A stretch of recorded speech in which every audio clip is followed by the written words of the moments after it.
All right, what's going on, everybody? I got a 97 Camaro behind me. It's my daily driver. It's an RS 3.8 liter V6. And for a while now, it's had a front end vibration, kind of a clacking kind of a noise. But I'll show you some footage here.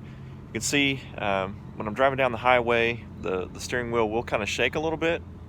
And when I go to apply the brakes, I get a pretty big vibration through the brake pedal.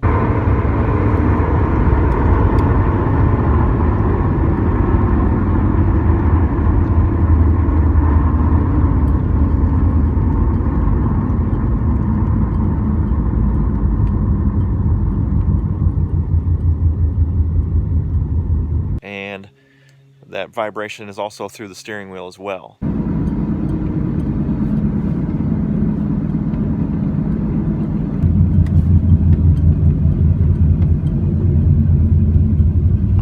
Another issue I've had is the driver's side front tire has locked up on me a time or two whenever I had to come to a stop suddenly and the pavement was wet. Let me tell you, I came close to rear-ending two different people, and that'll get your blood flowing every time. Is that Elizabeth? I'm coming to join you, honey. What do I think the problem is? Well, I think I have a warped rotor. So how does a brake rotor warp, per se? Well, technically, they don't actually warp. It's more like uneven wear. And that uneven wear being the result of overheating the brakes, maybe braking suddenly from a high speed, or braking for a long period of time going down a hill, or worn out brake pads. So the heat generated by the friction can cause material deposits to be on the rotor, indicated by discoloration or imprints from the pads themselves on the rotor. You'll see the discoloration on my rotor when I take the wheel off. There are actually a lot of variables at play when it comes to rotor wear and brake pad wear. You got to consider the wheel bearings, you got to consider how much you torque the lug nuts, caliper, the slide bolts, hard braking, all that stuff. There are a lot of variables at play, and to explain it all clearly and effectively is frankly above my pay grade. So let's get this thing on the patio, get the front wheel off, and take a closer look.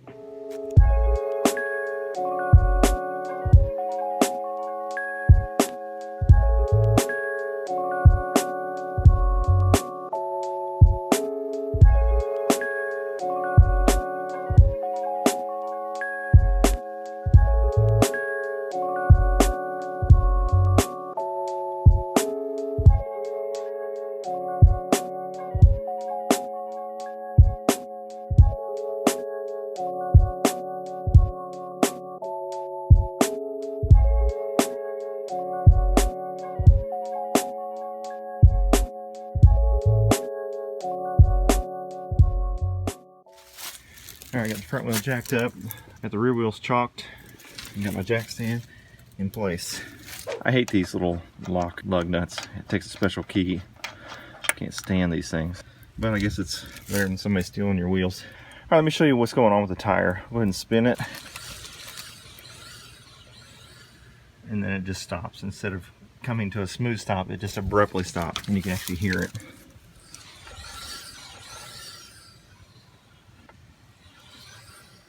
Yep, so definitely have a warped rotor, and that's the cause of the pulse in the brake pedal. And with the wheel pulsing like that, it's all connected obviously to the steering wheel, so you can feel it in the steering wheel too. As you're rolling down the road, you can kind of hear that swooshing noise, kind of a clacking sound at times. It's just the rotor and the pads smacking against each other.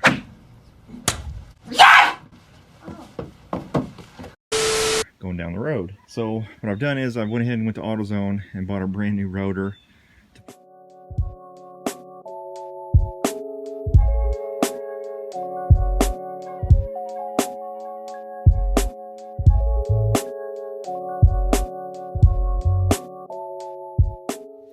I'm just taking a closer look at this rotor surface.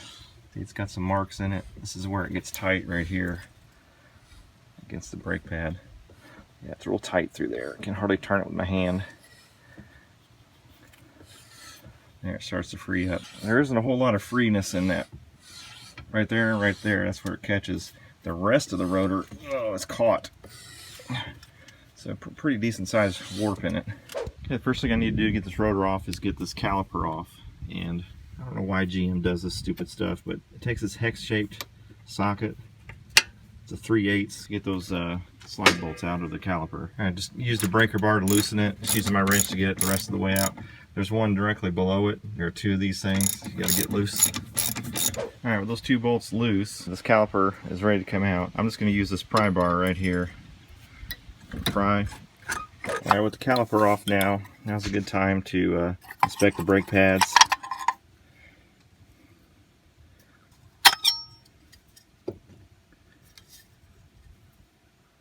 Still got some life in them. Now this caliper, I don't want it to just dangle by the hose because it could damage it, and then I'd be getting a new hose or a new caliper.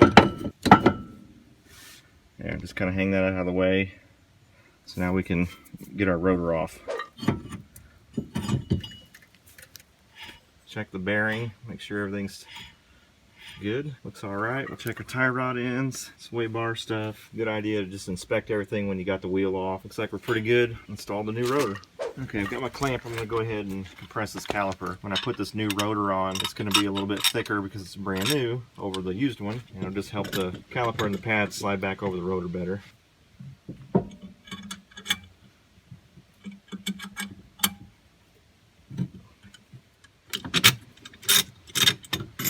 That should do it. Alright, the new rotor is AutoZone Duralast part number 55014.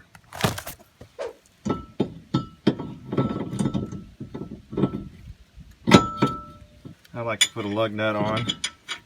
That way the rotor doesn't go flopping. And we'll brake clean all this down and get everything buttoned back up. But one thing I'm going to do is I'm going to look at the slide bolts on this caliper because they don't move real freely. So I'm going to put a little bit of grease in there. Hopefully loosen up those slide bolts a little bit. Alright, I'm using this CRC brake and caliper grease. I'm going to put some around here and slide it back and forth, and then put some down here on the threads and slide it back and forth, see if that'll grease it up any. Push that in. Grease these threads. And then I'll just slide it back and forth.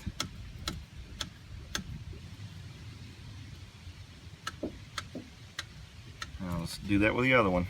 Alright, so I went ahead and greased both of these slide bolts. An issue you can have with the slide bolt, if one gets seized over the other one or doesn't move as freely as this other one does, you can get uneven brake pad wear. Now these are looking pretty good, but let's say this one's stuck and this one moves freely. It's a possibility that this side of the brake pad could be more worn than that side. You can have an uneven brake wear. So if you see that on a brake pad, then you know you probably got a slide bolt that's stuck or sticking. So it's always good to keep the stuff well lubricated. Alright, now I'm going to take this spray and spray down this rotor, get it cleaned up. We'll get the brake caliper back on, throw the wheel back on it, see if that doesn't fix our little issue here.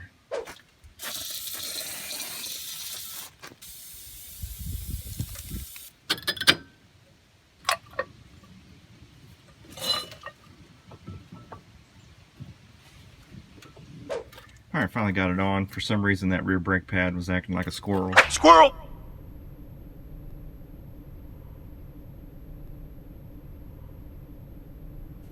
My master is good and smart. Wouldn't slide over the rotor. But I got the slide bolts lined up into their spots, got them tightened down. Since I've compressed the piston in this caliper, I'll have to hit the brakes a few times before I take off because I want that piston to get back where it's supposed to go. One more shot of brake clean on this and we'll throw the tire on. Alright, so I'm cruising down the interstate heading home from work, and the car is driving very smoothly. The steering wheel doesn't shake anymore. The brake pedal is nice and smooth. When I come to stops, the car doesn't kind of pulse anymore when it comes to a complete stop.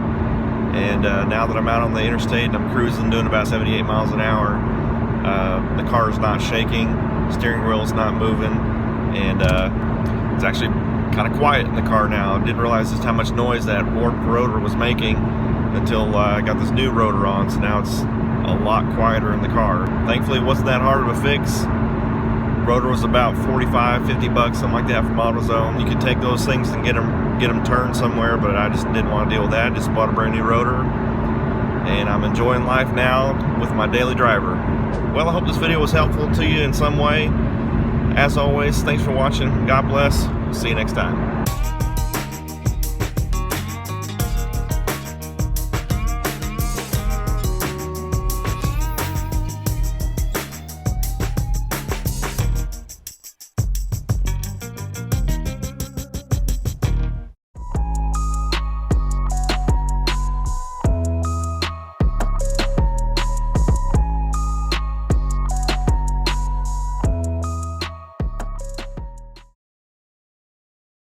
America.